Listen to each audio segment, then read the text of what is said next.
Hi, this is your host. Humans are considered the most intelligent species on the planet and have built great civilizations over the millennia. However, one thing that our intelligence has not been able to achieve is living in harmony with nature. In order to survive, all living things must take resources from their environment and in return leave something behind for others to use. This exchange is called the circle of life, and it is essential for the balance of ecosystems. Unfortunately, humans often disrupt this cycle by taking too much from nature without giving back or leaving enough for others. One example of this is overfishing. Since ancient times, humans have fished to feed themselves and their communities. However, the increase in world population and wealthier diets in the last century have increased demand for seafood dramatically. As a result, fish stocks have dropped around the world.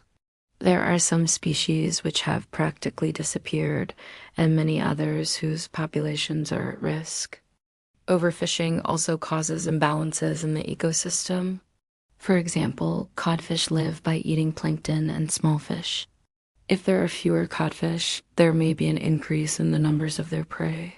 Also, when a predator disappears, other animals may move into the area and deplete the resources that were previously available to other species.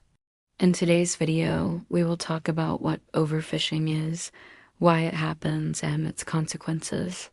We will start with the concept of maximum sustainable yield, which is the basis of fisheries management. The idea is simple.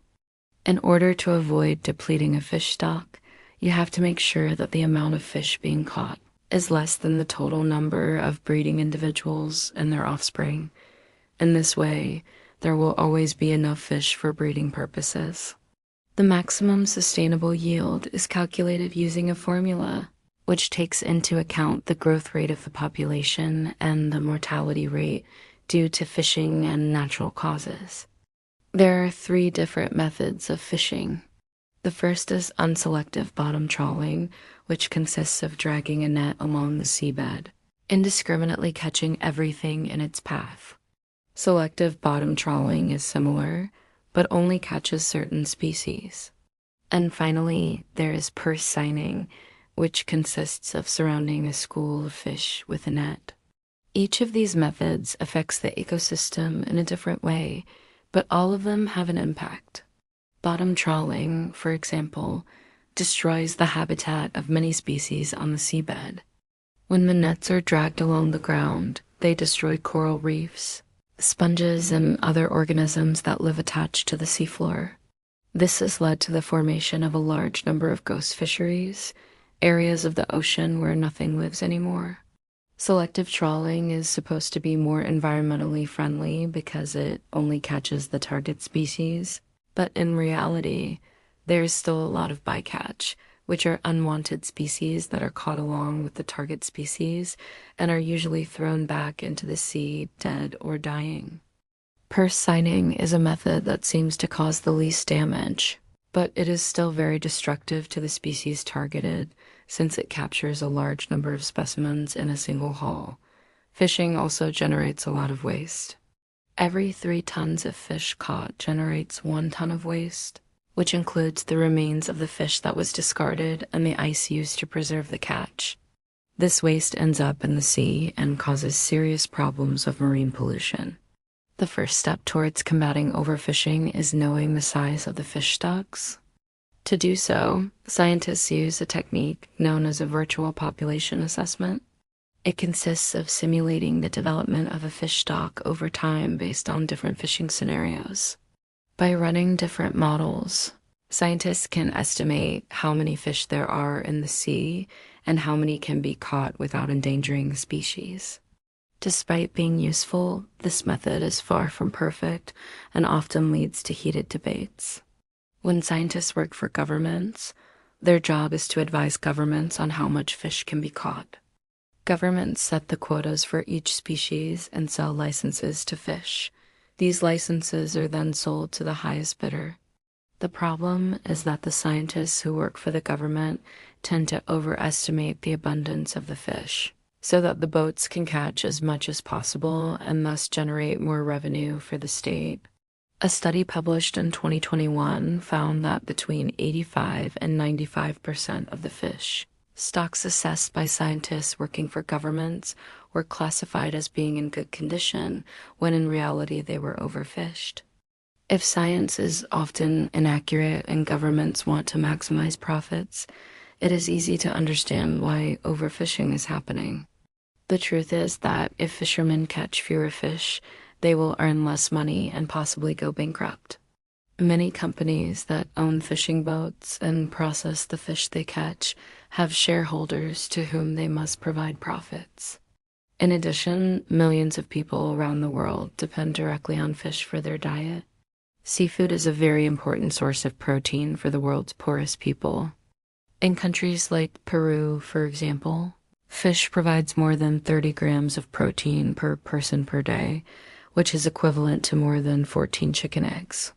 This makes it clear that reducing the catch would have negative social consequences, especially for the poorest populations. Another factor that contributes to overfishing is the price of fish. According to a study published in 2022, the higher the market price of fish, the more likely it is to be overfished. Fish prices have increased significantly in recent decades. This is mainly due to overfishing itself. As fish become scarcer, prices rise, and this encourages people to keep fishing until the species disappears. Finally, another factor that contributes to overfishing is the lack of control. There are millions of boats at sea every day, and it is impossible to monitor them all. In addition, many countries are unwilling to crack down on illegal fishing because they fear losing an important source of protein for their populations. Illegal fishing also occurs because many fishermen cannot afford to buy licenses that allow them to legally fish. To prevent overfishing, it is necessary to reduce the demand for fish and change the way we fish. Regarding the first point, it is true that fish consumption per capita has fallen slightly in recent years, but this is not enough. The global population continues to grow, and in a few decades, there will be more than 9 billion people on the planet. If we continue like today in 2050, humanity will consume more than 200 million tons of fish per year. This is more than double the current level, and it is a figure that the oceans simply cannot sustain.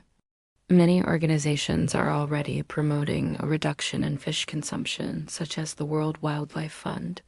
They recommend eating only what is locally available, eating other types of meat when possible, reducing food waste, and buying products from sustainable fisheries. On the other hand, it is necessary to modify the way in which fishing is carried out. One option is to establish closed seasons during which it is prohibited to fish a certain species. During this period, fish can reproduce without human interference. Another possibility is to limit the size of the nets so that young specimens can escape. A third option is to introduce economic incentives to promote sustainable fishing practices. Finally, it is also necessary to strengthen controls at sea to prevent illegal fishing. Satellites, drones, and radars can be used to detect ships that exceed the established quotas or fish in protected areas. But the truth is that overfishing is just one example of how humans do not live in harmony with nature. This problem also exists with plants. For example, the expansion of agricultural crops has caused the loss of millions of hectares of natural habitat. In addition, fertilizers and pesticides used in agriculture end up in rivers and groundwater, causing serious problems for aquatic ecosystems. The same thing happens with water. Humanity uses this resource irresponsibly, and many cities are already facing water shortages. In short, humans need to rethink their relationship with the planet. Our survival depends on it. But before we wrap up, we'd like to know what you think. What could we improve in our videos? Please let us know in the comments below. And with that, we've reached the end of this video. Thank you so much for watching. Subscribe for more content and check out our other videos.